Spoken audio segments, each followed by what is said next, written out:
Hi guys, welcome to another Mindset Moment with me, Adam. Today I want to talk to you a little bit about Christmas. Every year, each family across our great country rolls out many traditions. From what decorations go where, the kind of tree we put up, how to dress, should we put on our finest dress and shirt and tie, or ugly sweater? Tree or Festivus pole. Maybe even which family or which part of the family gets visited this year. And of course, then there's the whole music debates. What song do we put on repeat, like Dominic the Donkey? And which song gets skipped? Christmas Shoes. Christmas Shoes. But now we have the debate of what is a Christmas movie. There are some movies that are easily definable as a Christmas movie. They are considered classics, like Miracle on 34th Street, White Christmas, A Christmas Story, Scrooge, Elf. Movies that can be played early and often, and a lot of channels use them to fill out their lineups this time of the year. And while I know there are new movies being made, Netflix and the Hallmark Channel seem to produce a very formulaic holiday movie where it's kind of predictable and generic enough just to get us to keep watching them and for them to keep making money. But count me a happy camper if I've checked off my favorite movies from the holiday list of Elf, Christmas Story, Muppet Christmas Carol, National Lampoon's, Santa Claus. And lately, and over the past few years, there's been a very strong push to let in some untraditional movies become Christmas movies. Like, for instance, Die Hard is the number one for that. While personally, I love the movie, and it does occur on Christmas Day, it just makes it even more special for me to hear John McClane yell, "Yippee kayak, otter buckets," or something like that. But since Christmas is in the film, does that mean we get to let in Gremlins, since it is a Christmas, the Christmas holiday? Or what about the Harry Potter movies? Heck, It's a Wonderful Life was not considered a Christmas movie when it came out. Why not that? We can nearly make any movie a Christmas movie if it has a remote sense of the holiday in it. But of all the great and not so great movies that are Christmas movies, there hasn't been one that I've seen with a plot that focuses around the genealogy of a family making a family tree. They're not. Because this is nothing new. Family trees and genealogies are boring. They're boring. But they are important. Companies like Ancestry.com and 23andMe have made a lot of money lately over mapping family trees and mapping family histories and genetics of families, helping perhaps even find long lost family members. I know my family has participated in the 23andMe mapping in the branches and the roots of the Fox family tree. I'm still waiting on confirmation whether I'm related to John Fox, Rick Fox, Nellie Fox, Megan Fox, Michael J. Fox, Jamie Fox. Have not heard. Hope to soon though. But what we have found out are lots of information about our family and the genetic information and the health traits of our family and how they have shaped me into me. We have even found out that we have distant revolutionary family members like Mr. Patrick Henry, which kind of explains why we like to declare things and prefer liberty over death. But finding out who is in your family tree is a lot of work. and sometimes a little surprising too. But it shouldn't surprise us to find out that the Bible has plenty of various peoples and families in them. The Old Testament gives us a great deal of genealogies of said people and families. Looking at you, Book of Numbers. And if we're being honest with ourselves, when we come across those long lists of names of people groups, we do have a habit of stumbling over these difficult to pronounce names. Perhaps maybe just skipping over them altogether. But while Christians tend to gloss over these difficult Hebrew names in these long lists of genealogies, they are important. The birth of Jesus shows us that much. Today we're going to be looking at the birth of Jesus and trying to understand the simple point of Jesus is the King, and his family show that. The family tree of Jesus is divided into two separate sections. In the New Testament, for both Mary, the chosen mother of God, which is recorded in Luke chapter 3, and then the stepdaddy of Jesus, Joseph, who is recorded in Matthew chapter 1.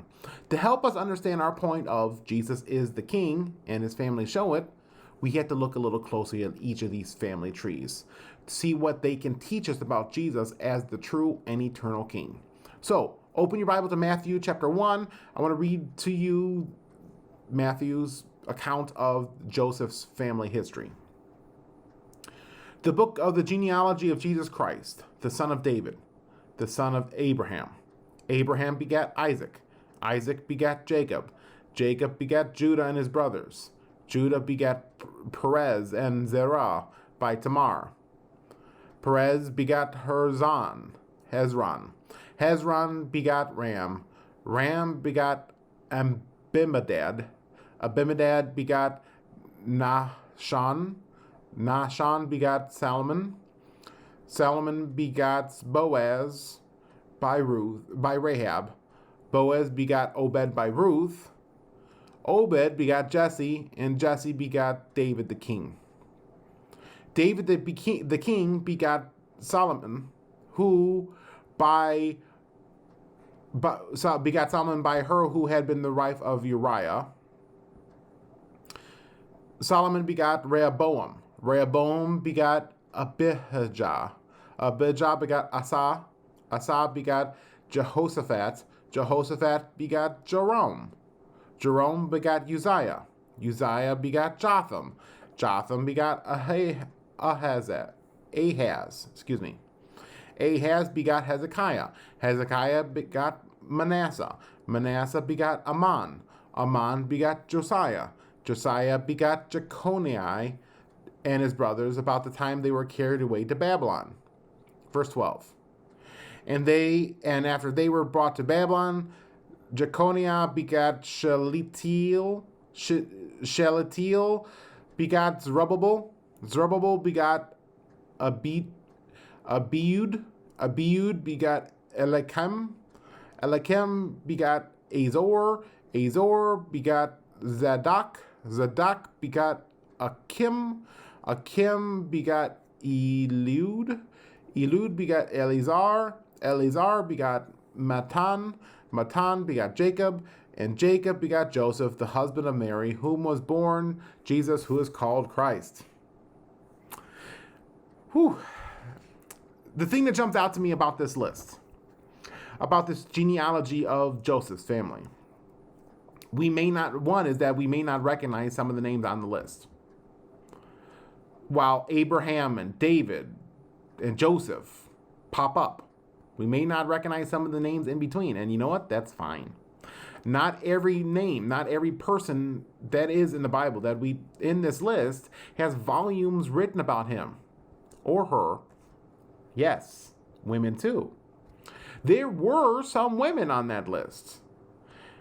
And their inclusion is interesting because, well, it was a male-dominant society in theirs and ours to some degree. But these women were unique. I'm being kind here. Unique. In Matthew's genealogy that includes 4 Old Testament ladies: Tamar, Rahab, Ruth, and Solomon's mother, Bathsheba. These 4 women were questionable in different ways. Tamar and Rahab were prostitutes. Ruth was a foreigner. She was from Moab. And Bathsheba committed adultery. Matthew may have included these women because, one, they were important, but also because they emphasize God's choice in dealing with people who of different kinds who are all of his grace. Perhaps he included these women in order to put Jewish pride at bay, as in, it's not just a perfect males only society. No, it takes all kinds. Can you imagine the lineage of Jesus? His adopted papa takes Jesus through the highs of people like David to the lows of people like prostitutes and foreigners. Because Tamar prostituted herself in Genesis chapter 38, and Rahab in Joshua chapter 2. And I would encourage you to do a little bit of a reading yourselves in these chapters, just if you do not remember the story or you need the refresher of them. But then there's even Bathsheba, who got involved with a peeping Tom and eventually had an affair with him, leading to her husband to get killed. Great family. Makes your family look normal, doesn't it? Because of the women being a part of the line of Jesus, and even having some questionable men in here, I'm not just glossing over them, looking at you, Manasseh. It shows that no matter who we are, or what we are, and what we have done, God still loves us. None of us have lived a perfect life. We are all screw-ups in some form or fashion, but even though we are sinners, similar to the name that we've already read, God still loves us. God still died for us, so that he can take the punishment for our sins. By adding your or my branch to the family tree of Jesus is never been easier. All it takes is admitting that you are a sinner. Admitting that you need someone to save you from your sins. You can't do it yourself. From the punishment of sin. And Jesus did that already. All we have to do is believe. But when we look at the family lineage of Jesus, from his dad's side of the family, there's something a little off-putting that's kind of in the back of my head when I read these. The question that just kind of like that sticks out to me is, should Jesus be a part of this family tree? Isn't God his father? While Jesus is not the blood son of Joseph, he was a son by adoption. Joseph took Mary as his wife and Jesus as his son, even though it was not his but God's. Matthew 1 is clear on that the adoptive nature of Joseph. Listen to Matthew 1:24 and 25. Then Joseph, being aroused from sleep, did as the angel of the Lord commanded him, and took to him his wife, and did not know her till she had brought forth her firstborn son, and he called his name Jesus. Joseph adopted and took him as his own son. Seems like a father-son to me. But does Jesus being adopted and accepted as Joseph make him less of a son? No. Jesus is as much of a son to Joseph as Solomon was to David. And speaking of Solomon was a key person in understanding Jesus' lineage and kingship. The Bible talks a great deal of Jesus, the fact that he is the Lord of lords and King of all. And this is not just some New Testament thought either.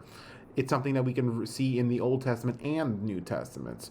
Old Testament especially predicted before Jesus' birth, where God promised David a king coming from his line. Listen to 2 Samuel chapter 7, verses 12 to 16. When your days are fulfilled, you will rest with your fathers. I will set up your seed after you, who will come from your body, and I will establish his kingdom. He shall build a house for my name. I will establish his throne of his kingdom forever. I will be his father, he shall be my son. If he commits iniquity, I will chasten him with the rod of men and with the blows of the Son of Men. By his mercy he shall not, by my mercy shall not depart from him, as I took it from Saul, whom I removed before you. And your house and your kingdom shall be established before you forever. And your throne shall be established forever. This Davidic covenant promise that David would have a son as a king, Solomon, that Solomon would build a temple, and the throne would be forever from David's house, and the kingdom would be forever. For this to be true, because forever is a long time, Jesus then would have to be from David and his son Solomon. And you know what? He was. This shows us that Jesus is king and always will be king. And once we look now at Mary's side of the family, it shows us that Jesus is the Messiah too. Mary has her lineage and her family history mapped out in the book of Luke, from Luke chapter 3, verses 23 through 38. Follow along. Now Jesus himself began his ministry about 30 years of age, being, as was supposed, the son of Joseph, the son of Heli, the son of Matthat, the son of Levi, the son of Melchi, the son of Janna, the son of Joseph, the son of Mattathiah, the son of Amos, the son of Nahum, the son of Esli, the son of Nagai, the son of Mahath, the son of Mattathiah, the son of Simei, the son of Joseph, the son of Judah, the son of Jonaz, the son of Rehesa, the son of Zerubbabel, the son of Shealtiel, the son of Neri, the son of Melchi, the son of Adai, the son of Kasem, the son of Elmodam, the son of the son of Joz, the son of Eleazar, the son of Joram, the son of Mattath, the son of Levi, the son of Simeon, the son of Judah, the son of Joseph, the son of Jonan, the son of Eliakim, the son of Meliah, the son of Menan, the son of Mattat, the son of Nathan, the son of David, the son of Jesse, the son of Obed, the son of Boaz, the son of Salmon, the son of Nasham, the son of Abimadab, the son of Ram, the son of Hezron, the son of Perez, the son of Judah, the son of Jacob, the son of Isaac, the son of Abraham, the son of Terah, the son of Nahor, the son of Serug, the son of Reu, the son of Peleg, the son of Eber, the son of Shelah, the son of Canaan, the son of Arphaxad, that's a new one, the son of Shem, the son of Noah, the son of Lamech, the son of Methuselah, the son of Enoch, the son of Jared, the son of Mahalalel, the son of Canaan, the son of Enosh, the son of Seth, the son of Adam, the son of God.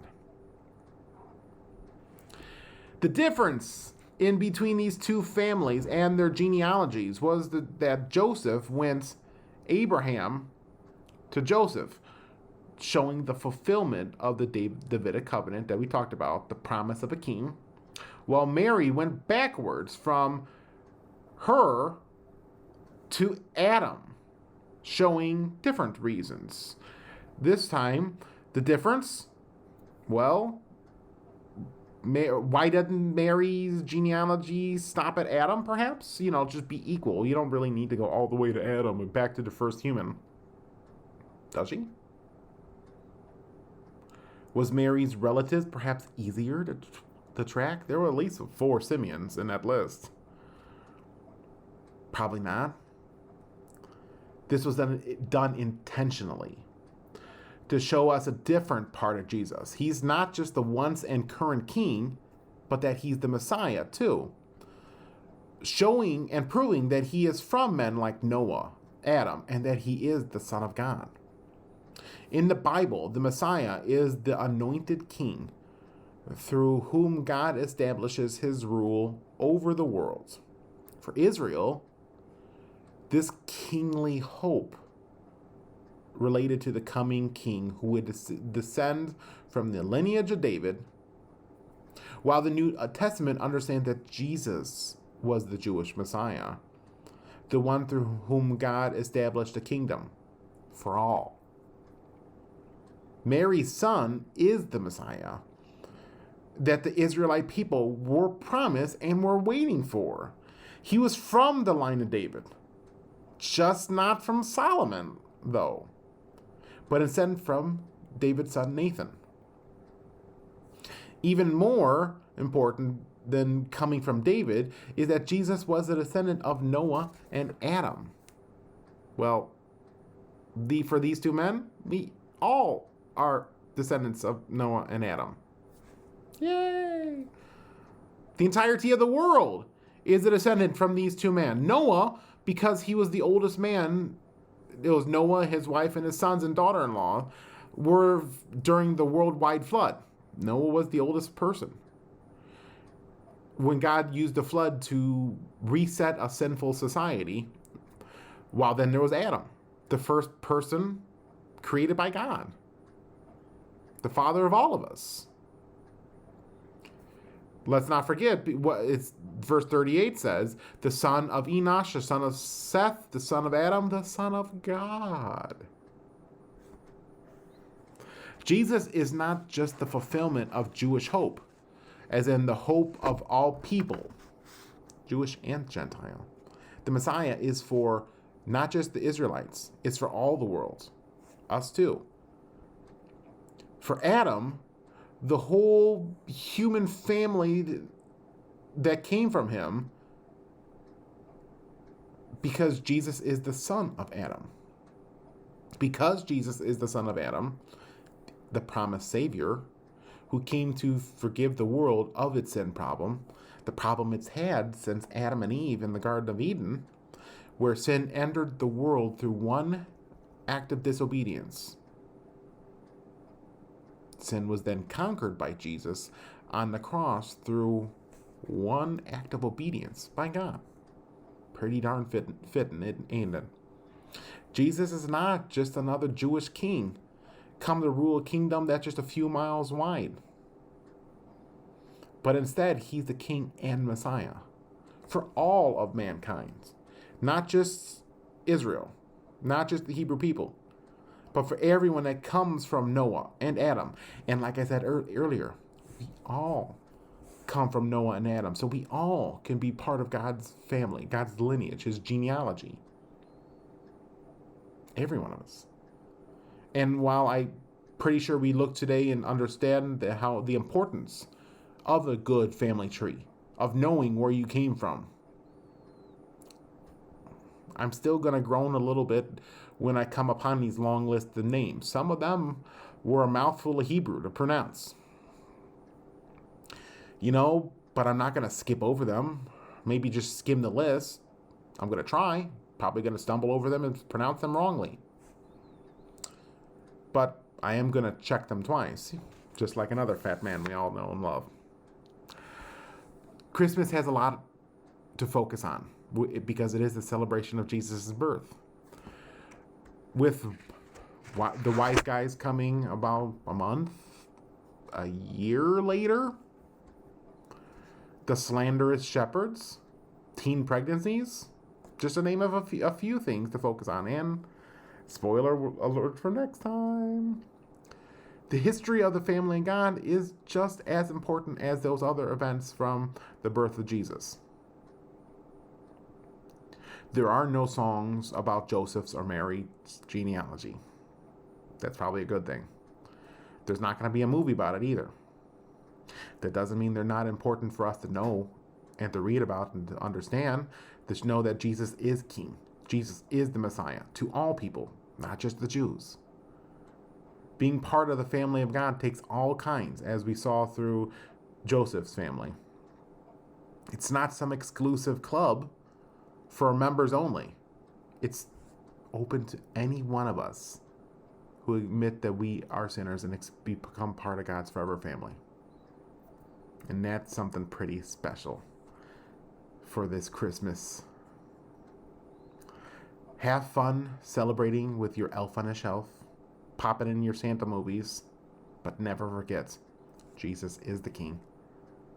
His family are evident of that. See you next time.